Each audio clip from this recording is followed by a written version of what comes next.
성경 공부 시간입니다. 주 예수의 비유 말씀 5번째, 누가복음서 15장 11절부터 32절까지의 말씀을 통해서 잃어버린 아들 3번째입니다.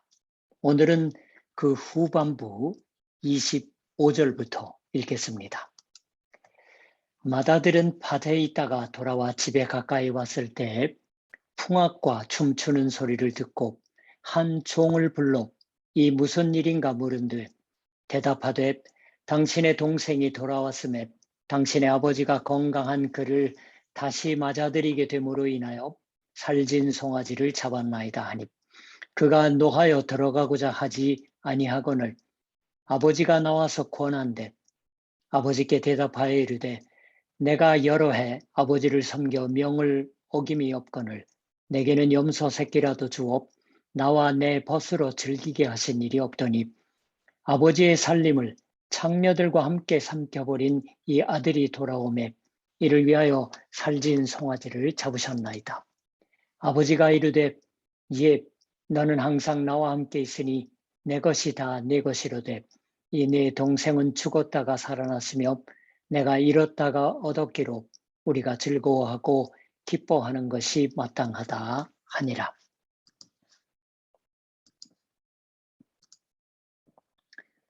누가복음서 15장이 말씀하는 잃어버린 아들의 이야기를 3번째 배웁니다. 새삼 그 후반 25절 이하를 읽어서요. 제가 대학원 때 설교 세미나의 지도교수였던 센세이가 본인이 최초의 목회지에서 실패한 한 가지 예를 말씀해 주셨어요. 최초의 전도지가 이시카와켄 가나자와였다고 합니다. 근데 여러 곳에 나가서 성경 얘기를 했습니다. 어떤 가정에서도 매월 한 번 그 근처 여성들이 모여서 이 센세이의 얘기를 듣는 모임을 가졌습니다. 언제나 쉬지 않고 참석해서 얘기를 듣고 있던 한 부인이 있었어요. 그 분이 거의 1년 성경 얘기를 들은 자리에서 이렇게 말했다고 합니다. 센세 얘기는 아주 제 마음에 남고 좋은 말씀이고 성경이 대단히 좋아졌지만 그러나 아무래도 지금으로서는 저는 하나님을 믿지 않아도 될 듯합니다. 좀 더 정중하게 설명해 줄 것을 구하자 다시 이렇게 말했습니다. 나는 병을 앓은 적도 없어요. 과체중일지도 모르지만 아주 건강합니다. 우리 남편은 대단히 부지런한 사람으로 가정을 소중히 해줍니다. 생활에서 곤란을 겪었던 적도 없어요. 아이들도 모두 건강에 복이 있고 학교 성적도 나쁘지는 않습니다. 나도 조금 더 부자유한 불행한 경험을 하고 있지 않아요. 그러니까 특별히 하나님을 믿지 않아도 행복하게 살아갈 수 있을 것 같습니다.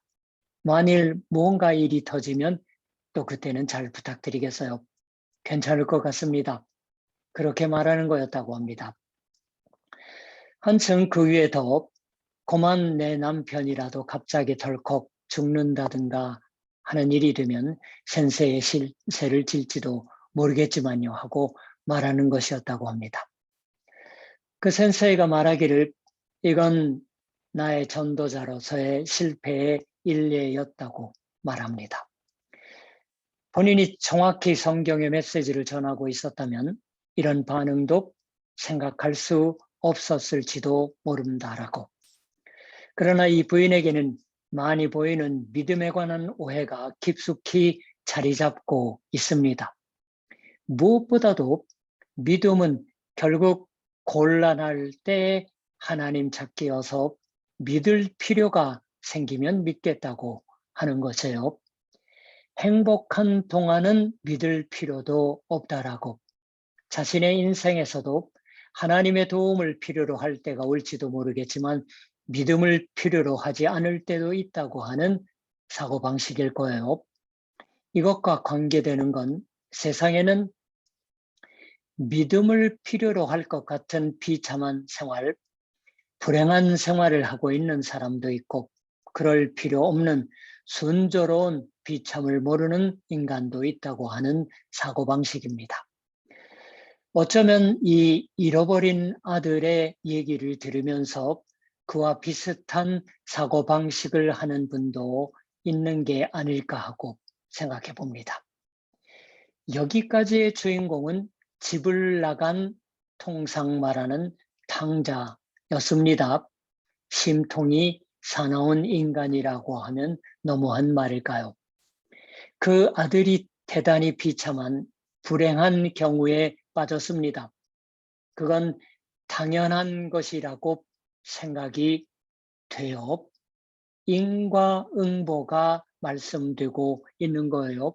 그렇게 생각하는 분도 있을지도 모르겠습니다. 돈을 낭비하고 전혀 버는 일을 하지 않았어요.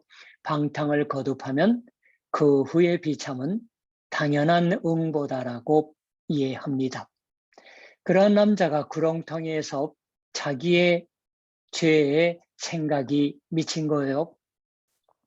너무 늦었지만 그래도 다행한 일이다라고 말하는 사람도 있을 것이에요. 그런데 누구나가 이런 식으로 비참한 경우에 빠져드는 것은 아닙니다. 그러나 오늘 여기 동생이 아니라 이번은 형이 등장해 왔어요. 아들은 밭에 있다가 형은 밭에서 일하고 있었습니다. 착실히 일하고 있었어요. 비참한 경우에 살고 있지는 않았습니다. 행복하게 일하고 있었습니다. 이제 아버지는 나이가 많이 들어서 밭일도 형에게 양도하고 있었을지도 모르겠어요. 게다가 그리고 없어진 동생 아들의 일이 아버지는 마음이 걸려서 이제 다른 것이 손에 잡히지 않을 만큼 문 옆에서 언제나 아들의 돌아오는 걸 계속 기다리고 있었을지도 모르겠습니다.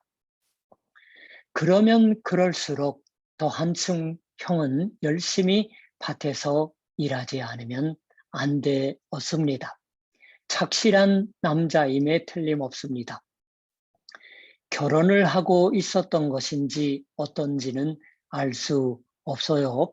어쩌면 이미 결혼해서 몇 년이고 경과하고 있을지도 모르겠습니다. 부자유 없이 생활하고 있는 나무랄 데 없는 사람의 모습이 여기 떠오릅니다. 거기 동생이 돌아왔습니다. 일하고 있는 동안에, 밭일을 하고 있는 동안에 동생의 귀환을 알게 된 것이 아닌 것 같습니다. 아무도 알려주지 않았어요. 하루의 노동을 마치고서 돌아오자 뜻하지 않게도 잔치 자리에 웅성거림이 들려왔던 겁니다. 형은 어떻게 했던 것일까요? 여기 오늘 말씀의 제2부가 시작됩니다. 그것을 여기서부터 주 예수께서는 주의 깊고 신중하게 이야기를 하십니다. 이 형도 또한 또 한 사람의 주역인 것은 분명해요. 어떤 아메리카의 목사님이 이 이야기에 또 하나의 탕자라는 제목을 붙이고 있었습니다. 이건 정말 급소를 지르는 것이에요. 형은 세간에서 말하는 방탕을 해서 신세를 망친 것도 아니고 가출도 한 것이 아니에요. 착실하게 집에서 일하고 있습니다. 그렇지만 이 형도 그 영혼의 생활, 그 마음의 가장 깊은 곳에 있어서는 동생과 같이 죄를 범하고 있었던 것이 아니었나 하고 말하는 겁니다. 동생과 똑같이 부친의 마음에서부터 매우 먼 곳에서 제 멋대로 살고 있었던 것이 아니었었나 하는 것입니다. 그러한 형의 마음이 잘 표현되어 있는 것이 오늘 이야기의 첫 부분입니다. 열심히 하루 종일 밭에서 일하고서 종일 땀을 흘리고 돌아왔어요. 집이 가까워오니까 무언가 마치 축제처럼 음악 소리와 춤추면서 노는 소리가 자기 집 쪽에서 들려오지 않는 걸까요? 그래서 즉시 종을 불러서 대체 이게 무슨 일이냐, 무슨 소동이냐 하고 묻습니다. 당신의 동생이 돌아왔음에 당신의 아버지가 건강한 그를 다시 맞아들이게 됨으로 인하여 살진 송아지를 잡았나이다. 문자대로는 당신의 그 동생이에요. 그걸 듣고서 형이 기뻐하지 않았어요. 없어졌던 동생의 일을 걱정하고 있었다면 조금이라도 좀 화가 났겠지만 기뻐했을 것입니다. 동생에게로 뛰어 달려가서 질책하면서도 환영했을 터예요. 급히 서둘러 더러워진 손 그대로라도 잔치 가운데로 뛰어들어서 아버지가 한 것과 마찬가지로 껴안고서 키스를 한다고 하는 형일 수도 있었을 터입니다. 그렇지만 그렇게 하지 않았어요. 달려간다는 건 생각도 못할 일이다. 들어가고자 아니하였다라고. 분노의 몸을 떨었던 것입니다. 왜 그럴까요? 이미 형도 동생을 죽이고 있었겠지요. 이미 죽은 사람 가운데 꼽아넣고 있던 겁니다. 동생도 형에게 있어서는 죽고 있었던 거예요. 죽어 있었던 겁니다. 바르게 살 수가 없는 방탕의 동생을 이미 자기 동생이라고는 인정하지 않고 있는 거예요. 형의 마음속에는 동생은 살아있지 않았습니다. 아마 그 동생의 일을 잊을 수가 없는 아버지에게도, 잊지 못하는 아버지에게도 화를 내고 있었을 것입니다. 사랑으로 사는 아버지도 또한 형의 마음속에 장소를 차지하고는 있지 않았습니다. 그 의미에서는 더 정확히 말하면 이 형도 또한 아버지에게 있어서는 잃어버린 존재였습니다. 그리고 있어야 할 자기 자신을 잃은 채 살고 있었습니다. 그리고 분노에 불타면서 자신의 그 분노가 옳다고 생각하고 있었겠지요. 분노에는 언제나 정의의 의식이 박혀 있습니다. 형의 자기 상실은 이 의롭다 하는 자의식이 박혀 있었으니까 심각한 것이었습니다. 형은 동생과는 달리 이러한 것에 아직 생각이 미치지 않고 있습니다. 회개하고 있지 않습니다. 기쁨 애로의 초대를 거부하고 있습니다. 잔치의 낙가마로서 들어가려고 하지 않았습니다. 그러니까 여기서도 역시 형도 또한 아버지 쪽에서 맞으러 나오지 않으면 안 되었습니다. 부친 쪽이 밖에 나와서 달래지 않으면 안 되었어요. 정의의 분노로 가득 차 있는 마음에는 평안이 없습니다. 동생에 대한 미움, 아버지의 처사에 대한 화가 난 마음이 소용돌이칠 때 화목한 생각은 없습니다. 동생과도 아버지와도 화목한 관계를 잃어버리고 있는 상징이 보입니다.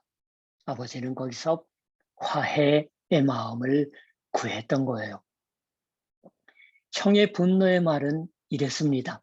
내가 여러 해 아버지를 섬겨 명을 어김이 없거늘 내게는 염소 새끼라도 주어 나와 내 벗으로 즐기게 하신 일이 없더니 아버지의 살림을 장녀들과 함께 삼켜버린 이 아들이 돌아오매 이를 위하여 살진 송아지를 잡으셨나이다.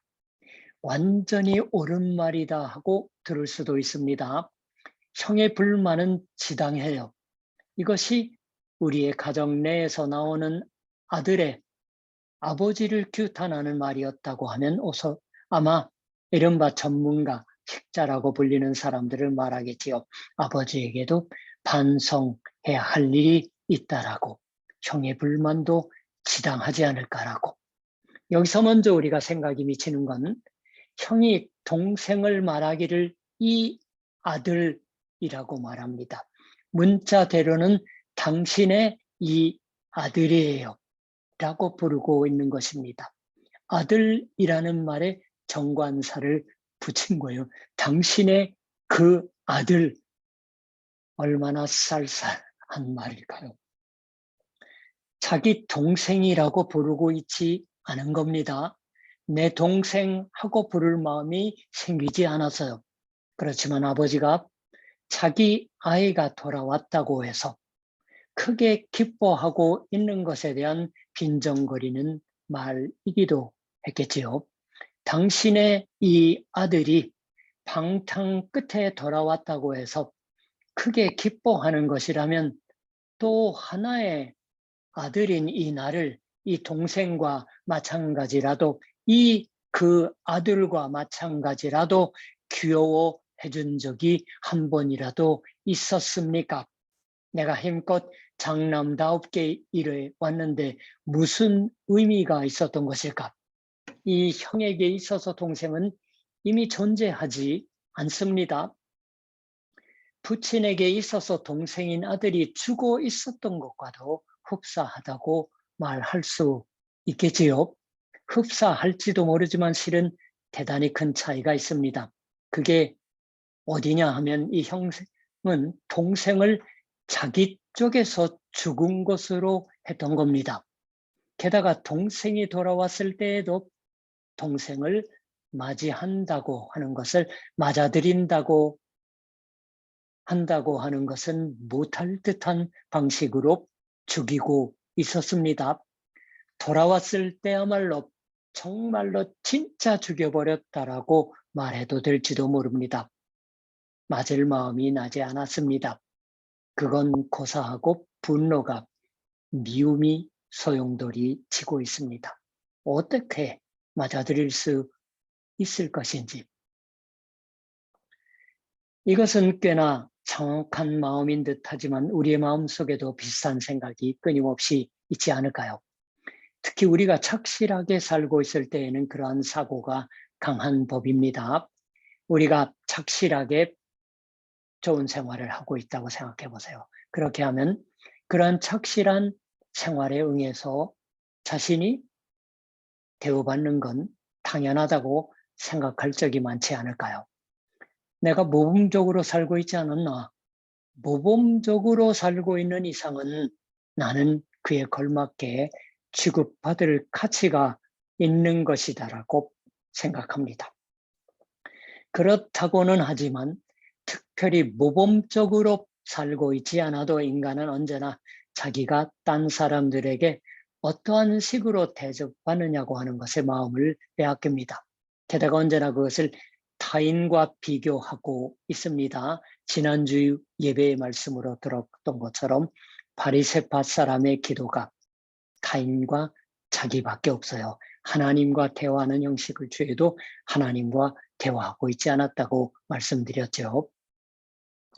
어린 형제 사이에서 과자를 나눌 때에도 어렵습니다. 형제가 3명 있으면 3명이 있다고 하는 것으로 깔끔하게 그리고 또 공평하게 분배하지 않으면 안 됩니다. 배가 불러서 어차피 먹을 수 없는 주제에도 뭔가를 나누어 받을 때 형과 똑같이 나누어 받지 않으면 마음에 들어 하지 않는 동생은 어디에든지 있습니다. 정말로 만족시키려고 생각하면 그 형보다 조금 많이 나누어 주는 것입니다. 그렇게 하면 물론 형 쪽에서는 불만이겠지요. 언젠가 누군가와 비교하고 있는 것이 어른이 되어도 자기가 행복하냐, 그렇지 않느냐 하는 것을 물을 때에는 언제나 타인과 비교하고 있습니다. 월급을 받게 되면은 자기와 비슷한 연령대에 비슷한 일을 하고 있는 사람보다도 조금이라도 많이 받고 있으면은 행복한 마음이 들고, 거꾸로 자기 월급이 조금이라도 적은 걸 알게 되면은 왠지 불만을 느낍니다. 인생 바로 그것을 마음에 들어 하지 않는 기분조차 되어버리는 일이 일어나는 게 아닐까요? 가정의 주부, 애기 엄마 많은 사람들이 언제나 남편의 생활의 모양과 이웃의 비슷한 사람의 생활의 모양을 비교해 보거나 혹은 자기 아이의 학교 성적이 이웃 아이보다도 조금 이라도 좋으면 그걸로 만족을 하고 거꾸로 반대라면 하나님은 불공평하다고 생각합니다. 그처럼 언제나 비교하는 거예요. 형제는 타인의 시작이라는 말이 있지만 바로 형제가 이미 그처럼 상대를 배척하며 살아 하물며 생판 타인과의 사이에서는 언제나 그런 경쟁을 하고 있다고 말할 수 있지 않을까요? 이 형은 동생이 물려달라고 한 재산을 부둥켜 안고서 집을 나가 버렸을 때에 한숨 놓았을지도 모릅니다. 이제 동생과 경쟁할 필요가 없으니까. 자기와 아버지 둘만으로 살아가는 것으로 그 아버지가 자기를 적당히 대접해주면 아들로서 충분히 보답해주기조차 하면 좋다라고. 또한 아버지가 그렇게 하는 게 당연하다고 하는 생각을 하면은 이 형에게 있어서 동생이 없는 생활적이 도리어 안정된 생활이었을지도 모르겠어요. 거기 자기 멋대로 산 동생이 돌아왔습니다. 게다가 아버지가 맞이해드린 처사가 자신의 이해를 넘는 아니하다고밖에 할 수 없는 상태니까 내가 화가 나는 게 당연하지 않느냐 하고 생각하고 있는 듯해요. 주 예수께서는 대체 여기서 실제로는 누구 얘기를 하고 있으시는 걸까요? 이 누가복음서 15장의 첫 부분에 서기관 즉 율법학자와 바리새파 사람들이 나오고 있던 것을 떠올려 주십시오. 율법학자 바리새파 사람들은 주 예수께서 살아 있으셨던 시대의 유대인들 가운데에서 신앙적으로도 도덕적으로도 가장 훌륭한 생활을 하고 있던 사람들을 말합니다. 그 율법학자 바리새파 사람들이 여기서는 형으로서 등장해 오고 있다고 하는 것은 말할 것도 없을 것이에요. 율법학자 바리새파 사람들은 자기들이 죄인이다라는 건 조금도 생각한 적이 없었을 테지요. 자기들은 하나님의 율례를 지키며 올바르게 살아가고 있다고, 누구로부터도 비난받지 않을 만한 생활을 하고 있다고 여기고 있습니다. 당연히 하나님의 은혜를 받을 자격이 있다라고. 그러니까 하나님의 가르침을 전파하기 위해서 오신 주 예수께서 자기들이 그토록 중시하는 것이 당연하지만 저런 죄인들과 같이 식사를 한다고 하는 것은 허용하기 어렵다고, 그런 것은 역시 불공평하다고밖에 말할 도리가 없다고, 그래서 그런 처사를 하는 예수를 인정하기 어려웠던 것입니다. 주 예수께서는 그러나 바로 그렇기 때문에 여기서 이 형의 얘기를 하시는 거예요. 이 잃어버린 아들의 이야기는 무엇보다도 이 형을 닮은 이들을 위해서였다고 생각됩니다. 너희도 죄를 범하고 있다. 너희도 동생을 없는 것처럼 여기는 것처럼 여기에 있는 죄인 세리들을 결국은 죽은 자 취급하고 있는 게 아니냐. 그 사람들과 하나님의 은혜를 서로 나누어 갖는다고 하는 것을 거부하고 있지 않느냐라고 물으시는 겁니다.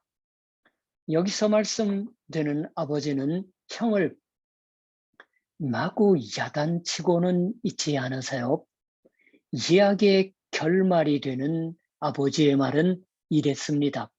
예, 너는 항상 나와 함께 있으니 내 것이 다 네 것이로되 이 네 동생은 죽었다가 살아났으며 내가 잃었다가 얻었기로 우리가 즐거워하고 기뻐하는 것이 마땅하다. 형이 당신의 이 아들이라고 해서 동생을 거부하고 있을 때 아버지는 여전히 문자대로는 이 내 그 동생하고 말합니다. 이 내 그 동생 그런 일은 없다라고. 그건 내 자식인 것과 같이 내 동생이 아니냐라고. 이 내 그 동생이 내게 있어서도 주고 있었는데 살아났던 것이 아니냐. 다시 한번 받아들였으면 한다라고. 이렇다가 얻었기로 우리가 즐거워하고 기뻐하는 것이 마땅하다. 형에게 있어서도 이 기쁨은 당연한 것, 자연스러운 것일 터이다라고 말하시는 겁니다. 이 당연한 잔치에 너도 참가했으면 한다. 같이 축하하자. 돌아온 동생의 다시 살아난 것을 축하하자. 여기야말로 정말로 하나님께 지음받은 자들이 하나님의 진리로 살아야 할 사랑의 세계, 진정한 인간들의 세계가 있는 게 아닌가. 그렇게 말하시는 거예요. 그 의미에서는 이 비유 말씀은 바리새파 율법학자들을 규탄하기 위한 게 아닙니다. 야단치기 위한 게 아닙니다. 주 예수를 의의 이름으로 규탄하는 이 사람들을 주 예수께서 알고 계시는 사랑의 잔치에로 초대하는 초대장이 바로 이 비유 말씀인 것이에요. 그래서 누가복음서 15장에 나오는 이 비유 말씀, 이것이 예수님의 비유 말씀의 가장 기초를 이루고 있다라고 처음 말씀드렸죠. 3번에 걸쳐서 이 잃어버린 아들의 이야기를 공부했습니다. 사실대로 말씀드리면 3번도 아직 불충분하다고 생각이 될 정도입니다. 깊은 진리를 담고 있는 말씀입니다. 이제부터도 아직 이제 함께 계속 읽어 가면서 계속 들을 수가 있을 것입니다. 주 예수께서 이 얼마나 멋진 이야기의 작가 또 말씀하는 분이셨냐 하는 것을 알 수 있지 않을까요? 기도하겠습니다. 하나님, 잃어버린 아들의 비유 말씀을 3번에 걸쳐서 우리가 공부했습니다. 이 말씀을 누구보다 들었으면 하고 바라시던 하나님 아들 예수 그리스도로서 이 지상에 임하셨던 하나님 당신 자신이 이토록 잔치자리에요 초대하여 주시는 말씀을 통해서 율법 학자들과 바리새파의 사람들이 그들의 올바른 신앙생활에 섰다고 자부심을 느낄 때야말로 정말로 하나님의 바람직한 인류의 삶의 방식과 태도 속으로 새삼 다시 한번 불러주시기 위한 초대인 것을 믿습니다. 하나님, 지금의 세상의 형편을 돌아보면서 하나님이 본래에 창조하신 목적대로 민족과 국가를 초월한 인간의 참으로 있어야 할 세상의 모습을 이 비유 말씀을 통해서 배워가면서 이웃을 향한 우리들의 보내심을 받은 자로서의 사명을 감당하며 살아가게 하여 주시옵소서. 예수님의 이름으로 기도드립니다. 아멘. 자, 그럼 다음번 비유 말씀 때 다시 뵙겠습니다.